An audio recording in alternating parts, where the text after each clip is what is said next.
พี่น้อยตอนนี้ก็สิได้มาปีนพรเขาทำส้มเนื่องจากว่า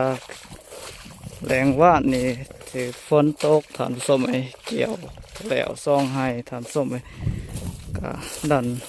ฝนมาตกใส่ทำส้มตอนนี้ก็สิได้มาปีนพี่น้อยเพื่อให้มันแห้งและทำส้มคือที่เห็นตอนนี้ก็ยังเปียกยังซุ่มอยู่พี่น้อย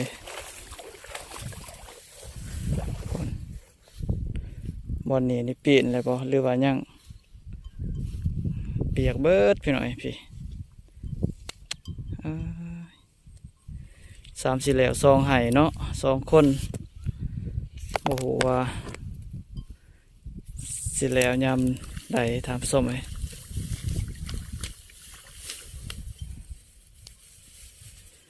เปียกอย่างดีพี่น้อยนี่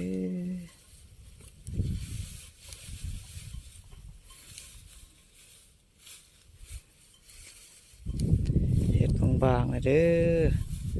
ตอนแรงนี่ก็สิได้มัดเองโอ้โหมันสีแห้งหรือบ่พี่น้อย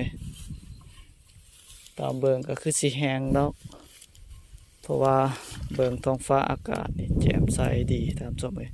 น่าจะบ่มีฝนตกพี่น้อยมื้อนี้